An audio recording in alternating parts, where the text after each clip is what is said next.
제가 일전에 한번 말씀드렸던 기억이 납니다. 한 번만 말씀드린 게 아니라 수차례 말씀드렸어요. 계룡산에서 진리를 알고 싶어서 신과 접촉하고 싶어서 돌을 닦던 한 청년이 예수를 믿게 됩니다. 그 청년은요, 군대 생활할 때 자기 내무반에 있던 한 부하병사가 그렇게 전도를 하는 거예요. 예수 믿어야 된다. 교회 한번 같이 가자고. 그렇게 전도하더라는 거예요. 그런데 이제 그 도 닦던 청년은요, 괴념치 않았습니다. 짜증내기도 했어요. 오히려 자기는 이 귀신들과 신들과 접촉하는 영적 세계를 막 자랑을 했던 거예요. 그런데 이미 성령님께서는요, 그 도 닦는 청년의 마음을 만지고 계셨어요. 한번 휴가 나와서 친구들하고 진탕 술을 마시고 어느 찜질방에 들어가서 자고 있었습니다. 그런데 TV 소리가 굉장히 시끄러운 거예요. 그때가 크리스마스 그 시즌이었다고 합니다. 그때 영화가 막 상영되고 있는데 사람들이 막 보는데 나중에 알고 봤더니 그 영화 제목이 뭐냐? 패션 오브 크라이스트예요.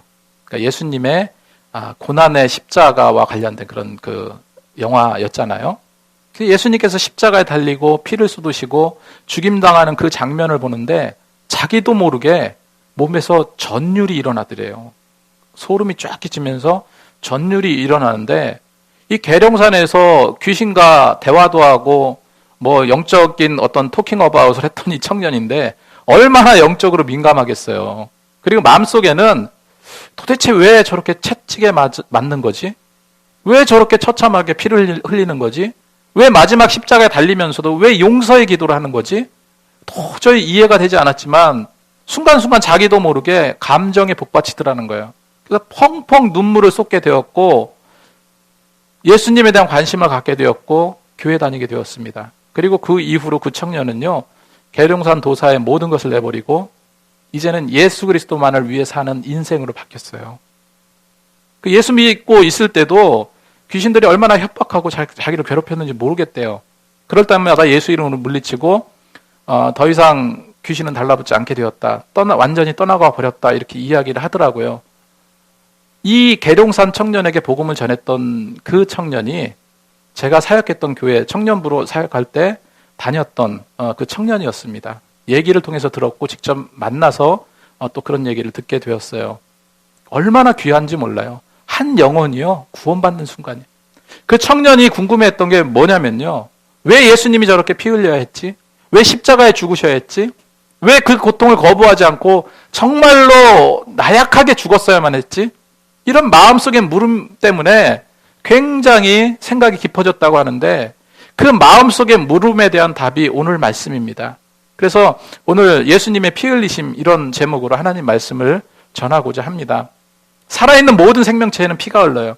심장에서 뿜어져 나와서 혈관을 타고 쉼없이 도는 그 피는요, 살아있다는 것을 보여주는 증거예요.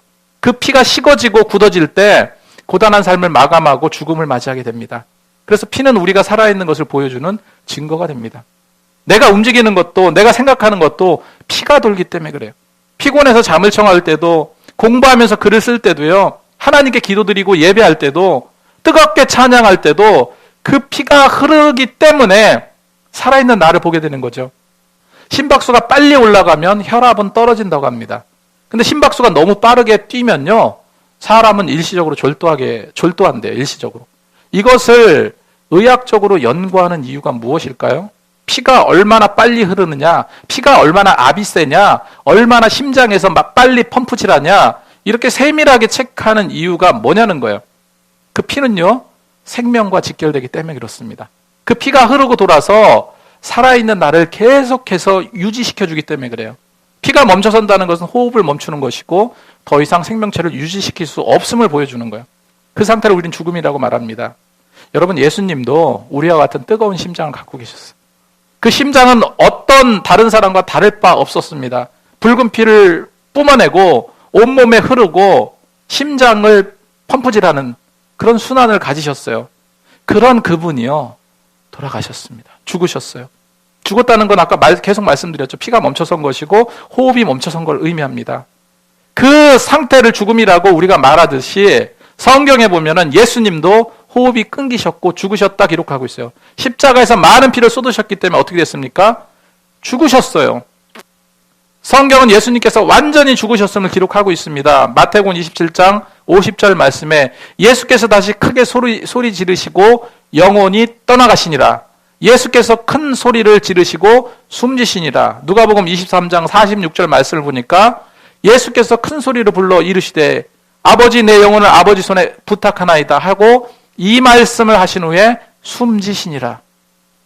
요한복음 19장 30절 말씀에 예수께서 신 포도주를 받으신 후에 이르시되 다 이루었다 하시고 머리를 숙이시니 영혼이 떠나가시니라 했습니다. 이런 죽음의 진술로 예수님도 우리와 똑같은 인간의 종말을 맞이했다는 거예요.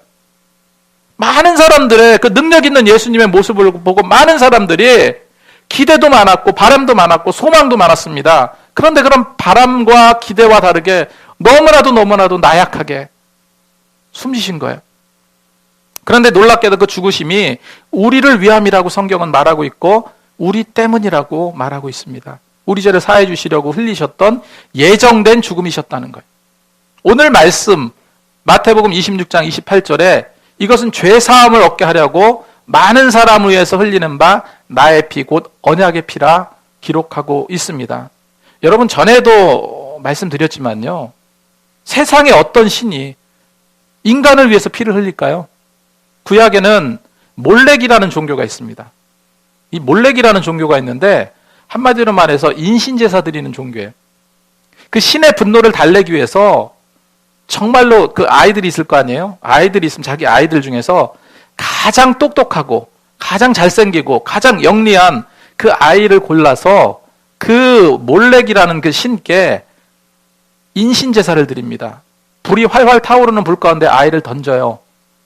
그러기도 하고 그렇게 이제 인신제사를 올리는데 그것이 오히려 우리는 더 이해가 가능하잖아요.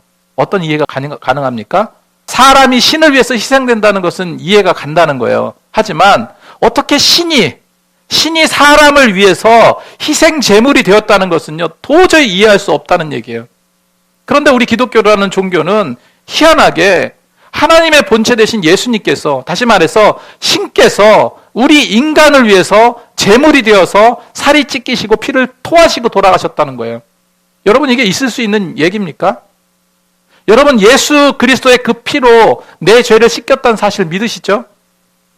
하나님의 인간을 향한 구제책을 생각해 보면요, 이해할 수 없지만 구원의 논리는 너무나도 간단하고 단순한 거예요. 예를 들어서 한 사람이 물에 빠져서 막 허우적대. 막 살려달라고 허우적댑니다. 그거를 어떤 사람이 봤어요. 보트를 타고 오는 거예요. 보트를 타고 쫙 오더니 그 사람이 손을 내밀면서 자, 제 손을 잡으세요. 제가 땡길 테니까 힘내시고 보트에 태우겠습니다. 그렇게 이야기했어요. 그렇게 이제 손을 내미는데 물에서 허우적대면서 죽어가는 사람이 죽어가면서 이런 얘기를 하는 거예요. 아닙니다. 괜찮습니다. 내가 살 수 있는 더 좋은 방법이 있을 것 같아요. 괜찮아요. 하면서 그 구원의 손길을 뿌리친다면 뒤에서 그걸 지켜보는 사람이 뭐라고 그러겠습니까? 저 사람 미친 거 아니야? 저 사람 죽으려고 환장한 거 아니야? 이렇게 말하지 않겠습니까?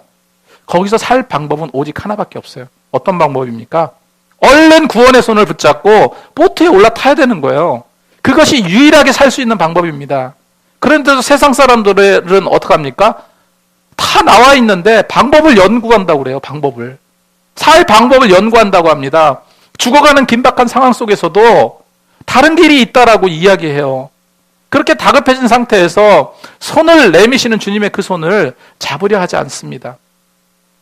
여러분, 구원의 논리는 복잡한 게 아니라고 그랬죠. 구원의 논리는요, 굉장히 단순해요. 그냥 내민 손 잡으면 돼요. 예수 그리스도를 영접하면 구원받습니다. 영생을 얻어요. 그게 끝입니다. 요한복음 3장 16절 말씀처럼 하나님이 세상을 이처럼 사랑하사 독생자를 주었으니 이는 저를 믿는 자마다, 어떤 자요? 믿는 자. 믿는 자마다 멸망치 않고 영생을 얻게 하려 하심이라. 믿어야 된다는 거예요. 저는 지금 이 피에 대해서 계속 말씀드리고 있는 겁니다. 피는 생명이고 그 상징성과 그 모든 것에 대해서 이제 이해를 하셨죠. 구약적 흐름적인 그 의식적인 흐름을 형상화해서 예수님께서 피 흘리고 전 인류의 제물이 되셨어요. 우리가 잘 알고 있듯이 구약시대 때는 죄사함을 받을 수 있는 것은 피 흘림의 제사였어요. 피가 흘려져야 돼요. 제사에서 가장 중요한 소재가 바로 피였습니다. 그래서 바울은 히브리서 9장 22절에 이렇게 기록하고 있습니다. 율법을 쫓아 거의 모든 물건이 피로써 정결케 되나니 피 흘림이 없은즉 사함이 없느니라. 이렇게 단정하는 이유가 무엇입니까? 피 흘림이 없은즉 죄사함이 없다. 이것은요, 구약의 제사가 바로 예수 그리스도로 이어지고 있다는 것을 강조하기 위한 거예요. 예수 그리스도의 언약의 피가 구약과 신약의 하나의 파이프라인으로 연결돼서 흐르고 있다는 거예요. 한 가지 맥으로 이어져 왔다는 겁니다. 에베소서 2장 13절 16절 말씀을 보니까 그리스도의 피 흘림이 하나님과 화평을 이루게 하셨다 기록하고 있어요.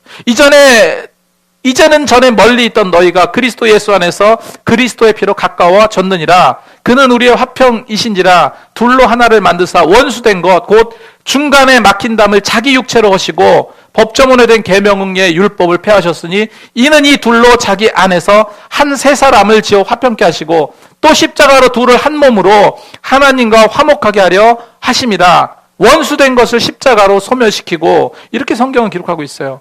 예수님께서는 화평을 이루시기 위해서 당신의 육체를 허신 분입니다. 그 피로 내 죄가 사해진 거예요. 그래서 구약의 제사는 짐승을 잡아드리는 제사잖아요. 완전한 구속이 될 수 없어요. 그래서 그 제사를 어떻게 말하고 있냐면, 그 구약적 제사의 죄사함은 임시적이고 단편적이고 불완전한 사함이다, 이렇게 말합니다. 우리가 감기 걸렸을 때 한번 생각해 보세요. 감기는 치료약이 사실은 없습니다.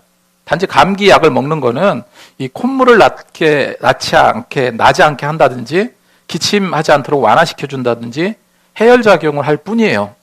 근본적으로 감기 바이러스를 죽이고 치유하는 약은 아니라는 겁니다.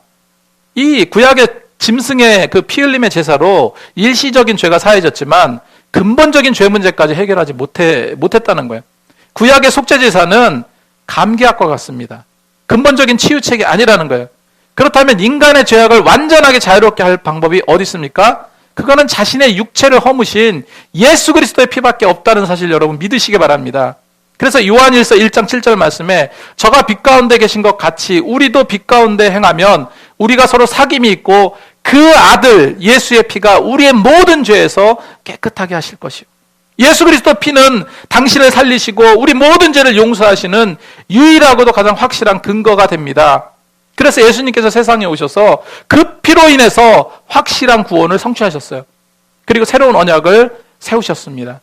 우리가 잘 알고 있는 출애굽기에 보면은 모세가요, 이스라엘 백성들을 이끌고 어떻게 합니까?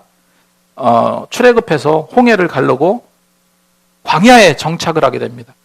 그 사막 한가운데 하나님께서 먹이고 입히셨잖아요. 거기 보면은 모세가 하나님께 제사 드리는 그 행위가 나오는데 어느 날 하나님께서 모세를 부르셨어요. 출애굽기 24장 2절 이하의 말씀을 보면 너는 아론과 나답과 아비후와 이스라엘 장로 70명은 나 여호와에게 올라와서 멀리서 나를 예배하라.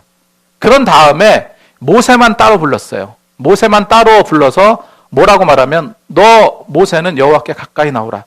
다른 백성들은 다가오지 말고 백성도 모세를 따라 이 산에 올라오지 마라.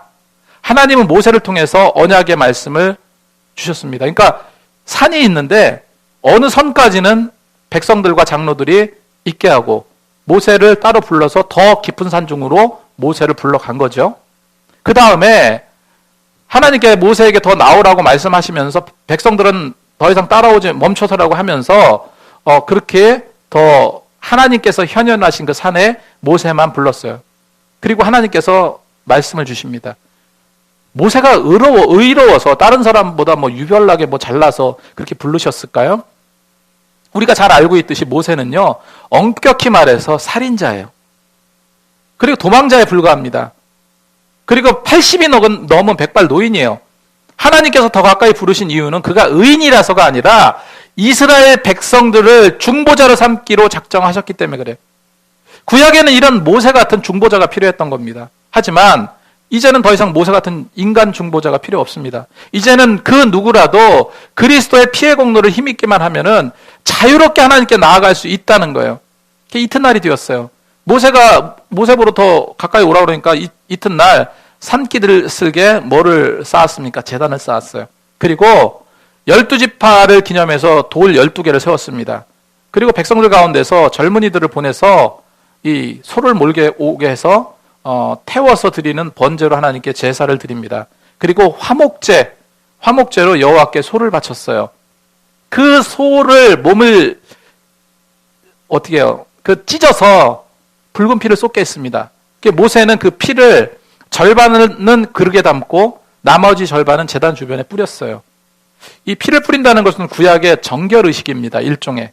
그리고 모세는 언약의 책을 백성들에게 읽어줍니다. 그리고 그릇에 담긴 피를 가지고 백성들에게 뿌려요. 그리고 백성들을 향해서 여호와 하나님의 말씀을 대언합니다. 그게 이제 출애굽기 24장 8절에 나오는데 이렇게 기록하고 있습니다. 모세가 그 피를 취하여 백성에게 뿌려 가로되 이는 여호와께서 이 모든 말씀에 대하여 너희와 세운 언약의 피라. 언약의 피라 기록하고 있습니다.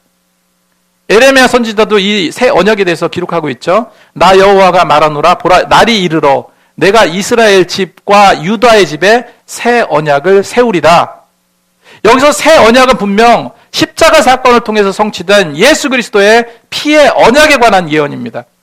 신약 성경은 그걸 인정하고 있고 신약에 와서 마지막 만찬 때 예수님은요 구약에 예언된 이 새 언약에 대해서 선포하세요. 여러분 언약은 약속입니다. 근데 언약과 약속은 뉘앙스가 달라요. 약속은요 다른 사람과 앞에를 어떻게 해야 될지 미리 정하는 것을 약속이라고 그래요. 언약은요 말로 한 약속입니다.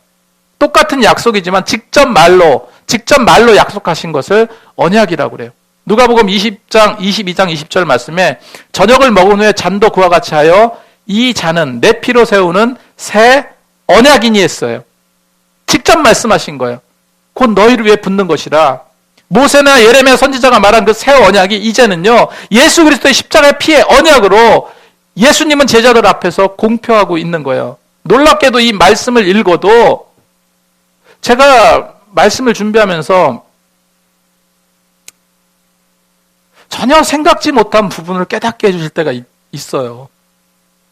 너무 감사할 때가 있습니다. 오늘 이 말씀 한 구절을 말씀드리는데 예전에 느끼지 못했던 감동이 있었어요.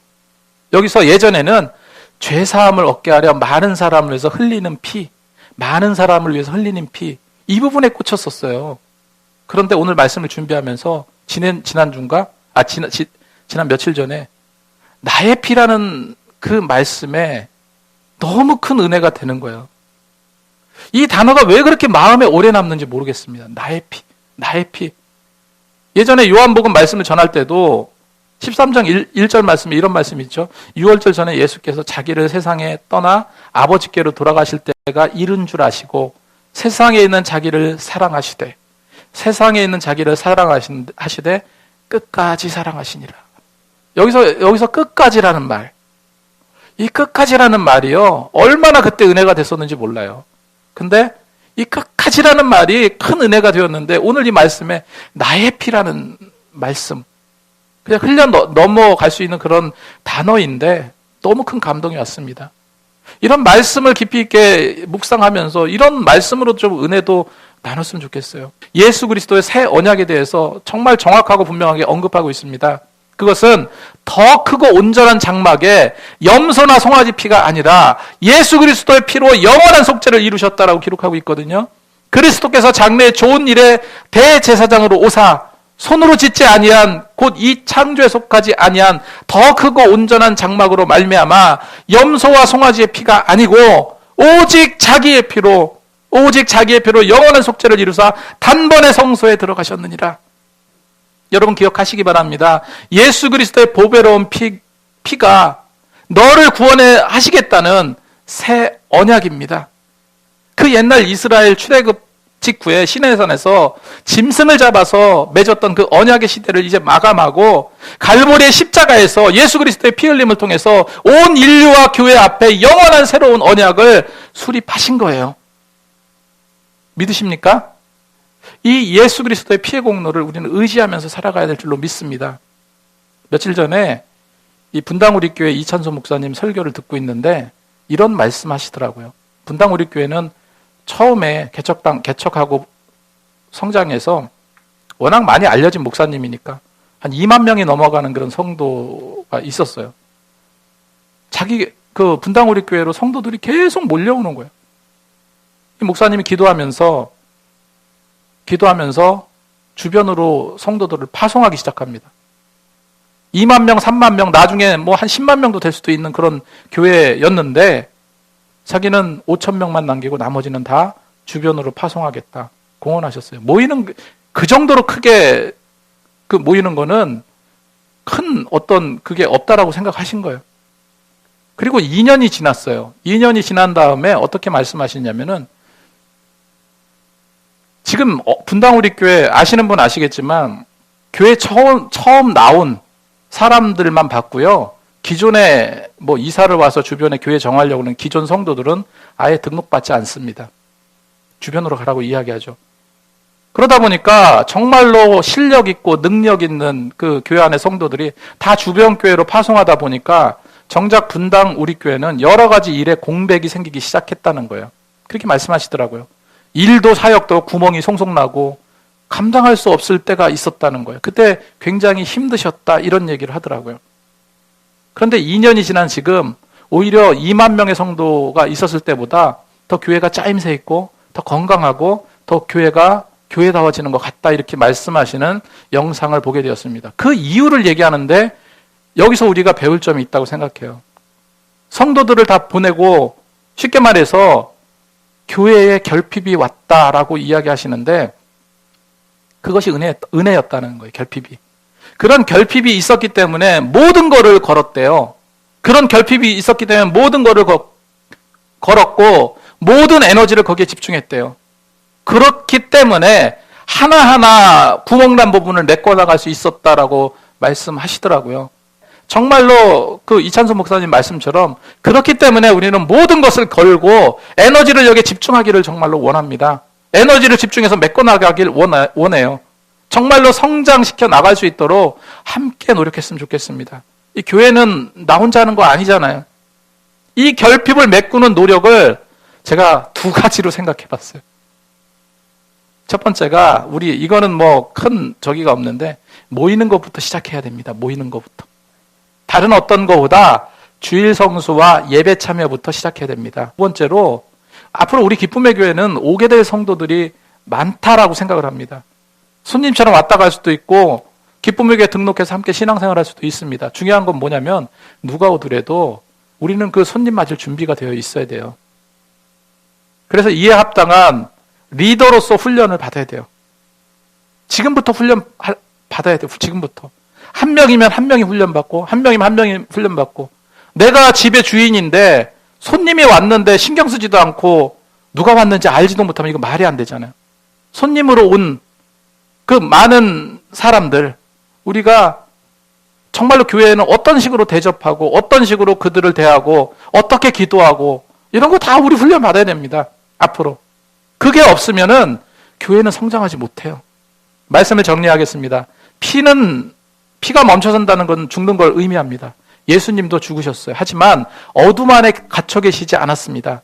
이것은 새 언약의 가장 큰 소망이에요. 예수 그리스도의 언약의 피가 구약과 신약의 하나의 파이프라인으로 연결되어 흘러요.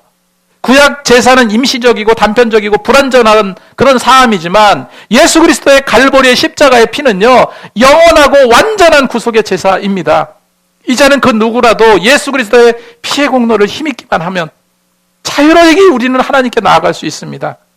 교회는 결코 한두 사람으로 되지 않아요. 함께 가야 됩니다. 결핍을 몰입으로 정말로 가슴 뛰는 사역으로 함께 아름답게 노력하시면서 이 교회를 세워나가시는 저와 여러분이 되시기 바랍니다. 기도하겠습니다.